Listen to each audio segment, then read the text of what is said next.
Saudara, Anda menyaksikan Breaking News Kompas TV. Sebuah ledakan terjadi di salah satu ruangan di SMAN 72 Kelapa Gading, Jakarta Utara, di mana puluhan orang terluka akibat ledakan ini.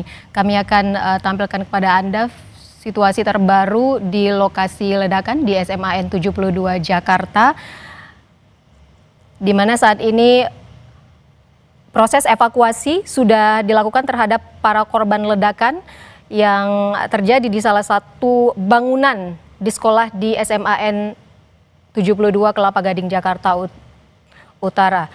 Salah satu saksi yang merupakan guru SMAN 72 Jakarta tadi sempat menyebutkan bahwa ledakan sempat terdengar keras sebanyak 2 kali, namun ada pula yang menyebutkan bahwa ledakan terjadi 3 kali yang menyebabkan siswa sekolah mengalami luka-luka.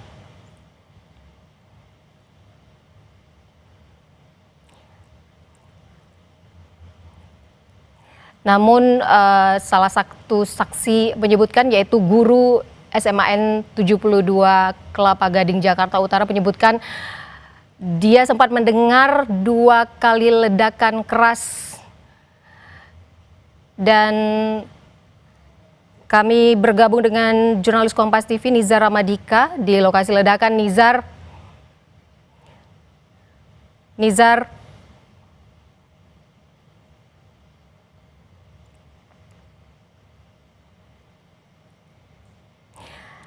Saudara, dari informasi yang kami dapatkan dari tim di lapangan bahwa ada 3 ledakan yang sempat terjadi di salah satu ruangan di SMAN 72 Jakarta ini.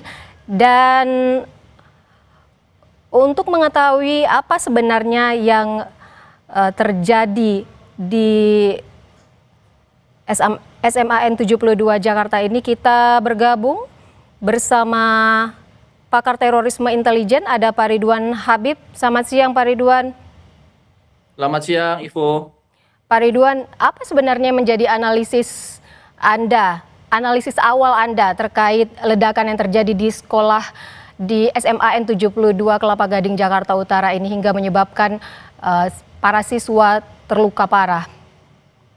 Ya, memang secara resmi tentu kita harus menunggu penjelasan yang dari pihak penegak hukum ya, aparat kepolisian. Tetapi informasi yang masuk di teman-teman kajian kontraterorisme dan mereka yang selama ini meneliti tentang kejadian teroris di Indonesia, dugaan sementara memang ini aksi teror, Mbak Ivo.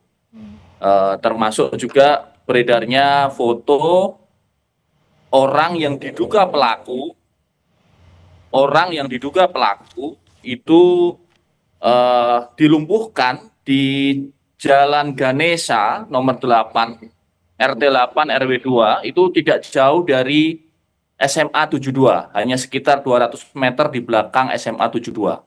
Itu foto yang beredar masif sejak tadi siang setelah terjadi kejadian, dan di situ ada keterangan bahwa diduga kuat ini pelakunya, ya, Memang sekali lagi ini memang masih analisa awal ya, Mbak Ivo ya. Tentu saja kita tidak berani berspekulasi, menunggu penjelasan resmi dari teman-teman kepolisian yang tentu saja sekarang sedang bekerja keras untuk itu.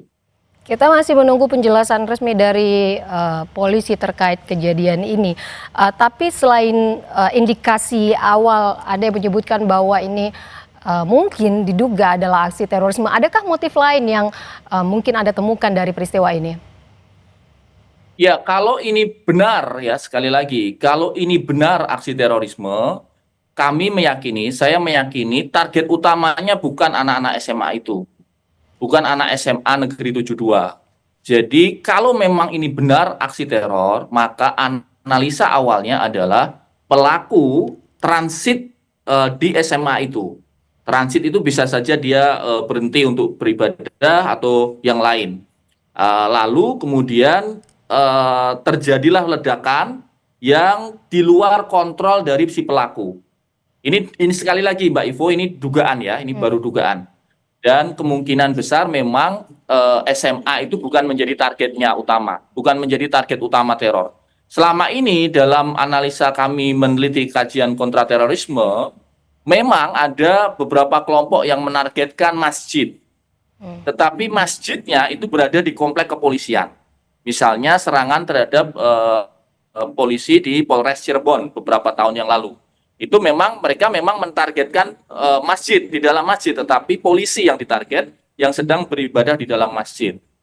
Akan tetapi ketika ini berada dalam komplek SMA, ini baru pertama kali ada kalau ini SMA. Nah, yang kedua, kita melihat foto yang beredar itu ada satu senjata, kemungkinan itu adalah senjata api yang kita lihat dari gambar tadi. Kalau kita lihat analisanya, kemungkinan ini adalah satu jenis yang disebut dengan AR-15, ya, senjata api AR-15. Kita belum tahu apakah itu airsoft gun atau benar-benar AR-15, tetapi di senjata itu ada beberapa tulisan. Ini saya bacakan ya. Brenton Tarrant. Brenton Tarrant ini adalah pelaku teror di New Zealand, di Selandia Baru. Dia melakukan teror di masjid di Christchurch, New Zealand. Itu 51 orang korbannya. Kemudian Alexander Bissonnette, itu ditulis juga di senjata ini. Alexander Bissonnette ini pelaku penyerangan teror di masjid di Kanada. Lalu Luca Traini, Luca Trazor, ini adalah teroris neonazi di Italia.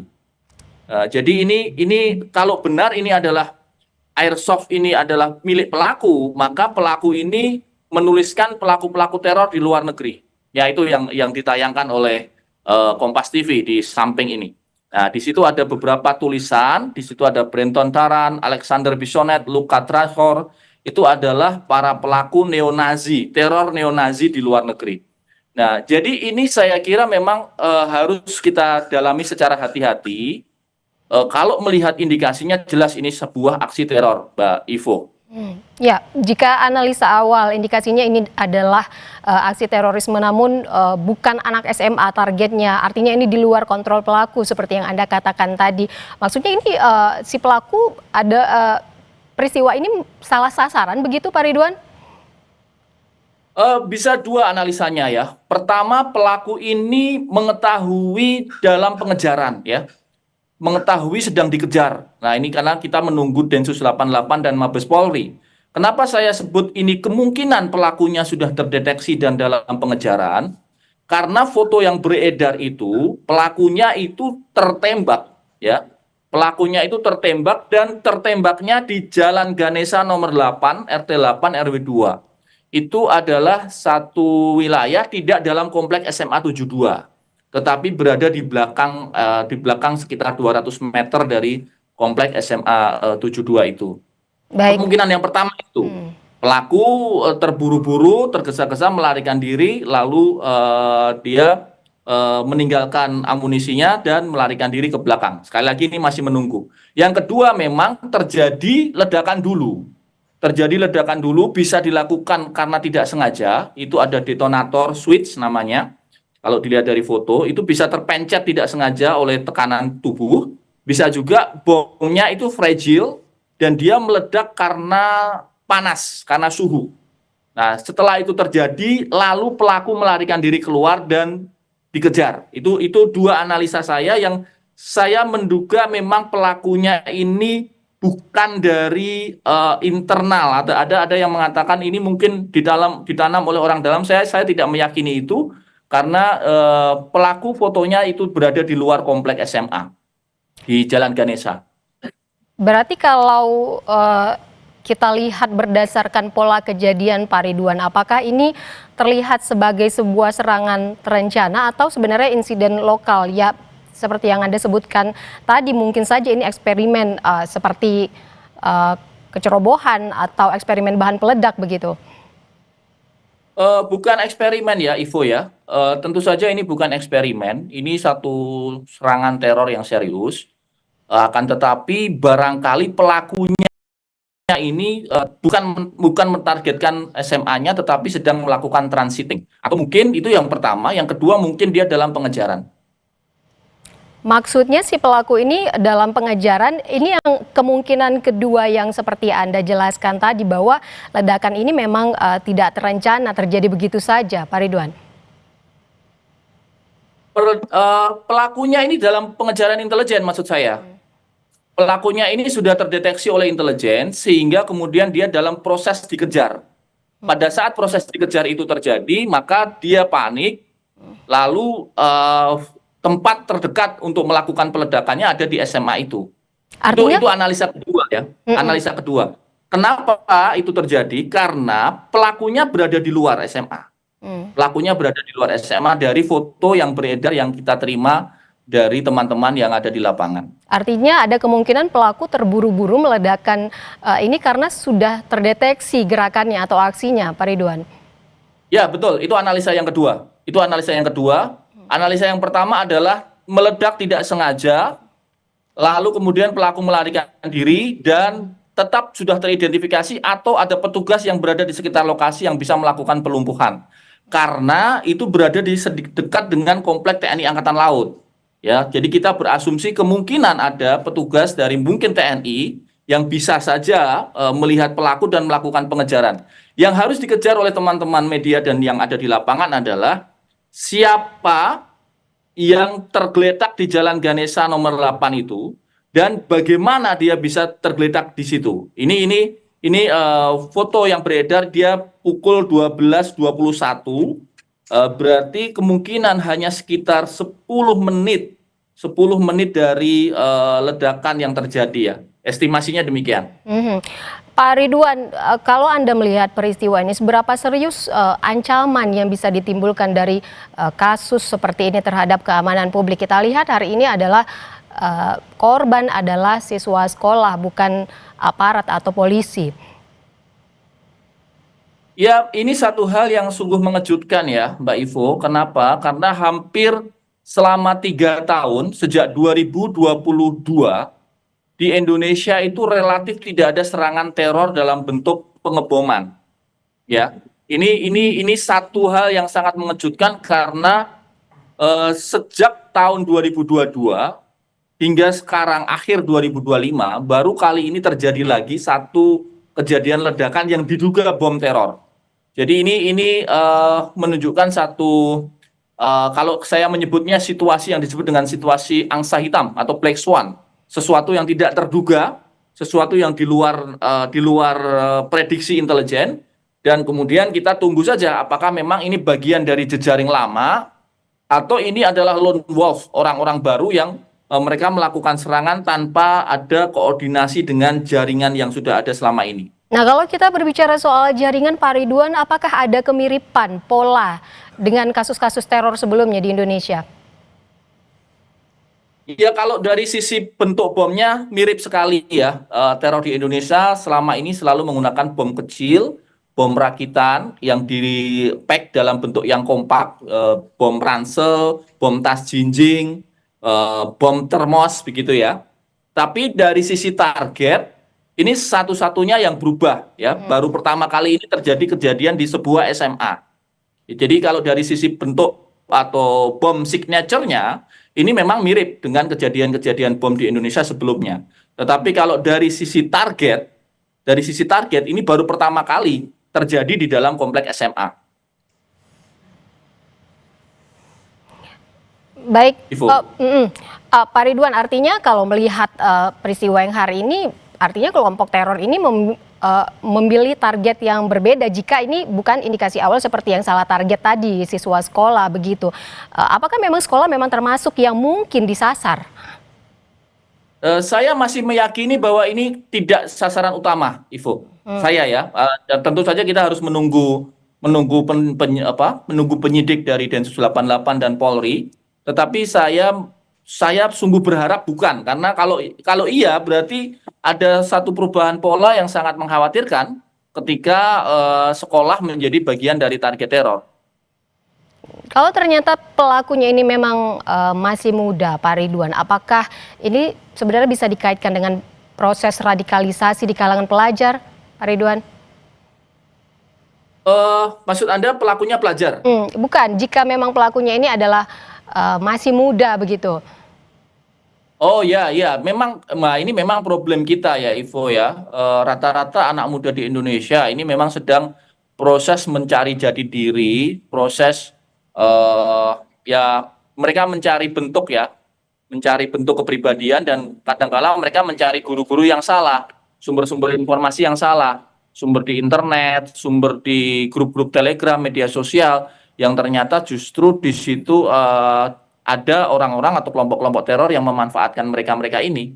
Jadi ini memang warning juga buat kita bersama, terutama Kementerian Pendidikan, Kementerian Agama, dan juga Kementerian Pendudukan, Keluarga, BKKBN ya. Saya kira juga terlibat di sini. Ya, ini lokasi ledakan kan sudah dalam proses pengamanan, sudah digaris polisi. Korban juga sudah dibawa ke RSI Cempaka Putih. Pak Ridwan, kalau kita melihat soal penanganan, apa sebenarnya yang harus langkah yang harus dilakukan oleh aparat dan pihak sekolah pasca ledakan ini? Yang pertama tentu saja harus segera disampaikan kepada masyarakat sebenarnya ini terorisme atau bukan. Ini penting sekali ya. Pertama, Ivo. Kalau kemudian ini disimpulkan adalah tindakan teror, maka berikutnya adalah kelompok atau pelakunya dari mana, jejaring apa. Dari situ kita bisa memprediksi apakah ini akan berlanjut, artinya akan ada teror-teror lanjutan, ataukah ini satu kejadian yang terpisah. Misalnya pelakunya lone wolf. Kalau lone wolf biasanya satu kali kejadian sudah. Tetapi kalau ini jejaring, biasanya mereka punya target-target berikutnya. Apalagi ini di bulan November, di bulan Desember, mendekati tahun baru, itu dalam tanda petik semacam bulan-bulan khas dari kelompok teror untuk melakukan aksi-aksinya. Kita tahu dulu waktu peledakan 2016 di Sarinah Tamrin, itu terjadi 2016 ya, di bulan Februari. Jadi ini mirip-mirip, ini waktu-waktunya mendekati pergantian tahun, mendekati akhir tahun, dan ini saya kira Polri juga harus segera mengumumkan ke masyarakat sebenarnya kejadiannya seperti apa supaya tidak menimbulkan keresahan, Ivo. Apakah menurut Anda, Pak Ridwan, kejadian hari ini, ledakan di sekolah ini menunjukkan ini semacam tren baru ancaman teror di Indonesia, begitu? Kalau dari bentuknya sih tidak baru ya, tidak baru. Tetapi yang kita sesalkan adalah karakteristik sasarannya. Kalau sasarannya ini benar-benar baru, karena ini kalau betul ini memang jadi sasaran, bukan meledak tidak sengaja, maka SMA itu satu hal yang sangat baru dalam konteks terorisme di Indonesia. Ya, berarti harusnya kan selain dari pihak sekolah, dari lingkungan rumah juga atau orang tua, ini kan kita lihat hari ini korbannya adalah pelajar, siswa laki-laki begitu. Bagaimana harusnya sekolah atau juga peran dari orang tua dan sekolah ini dalam mendeteksi dini adanya potensi radikalisme di lingkungan siswa atau di lingkungan pelajar? Ya, ini tentu saja harus bersama-sama ya, melalui media sosial, dinamika media sosial yang ada, itu harus dipantau, terutama juga dari pihak keluarga ya, Mbak Ivo ya. Kita harus mengawasi adik-adik kita, anak-anak kita, karena memang narasi-narasi kebencian, narasi-narasi terorisme itu menyebar terutama menggunakan media sosial, melalui Telegram channel, melalui akun-akun anonim. Ini yang saya kira juga harus jadi perhatian bersama. Kalau Anda sendiri, Pak Ridwan, bagaimana Anda melihat atau menilai kesiapsiagaan aparat dalam mengantisipasi insiden semacam ini? Kalau dari kesiapsiagaan ya, sebenarnya selama ini kelompok teror di Indonesia sudah sangat-sangat kecil ya. Jarak lokasi operasi mereka itu sudah sangat-sangat sempit, bahkan kalau bisa disebut hampir tidak ada. Mereka hanya beroperasi di media sosial. Karena operasi dari Densus 88, BNPT, BIN itu sangat masif. Jadi ini sebenarnya sungguh sangat mengagetkan. Ketika ini terjadi, ini sangat mengagetkan. Dan kita tunggu apakah ini bagian dari jejaring lama atau ini sebenarnya hanya lone wolf gitu. Baik.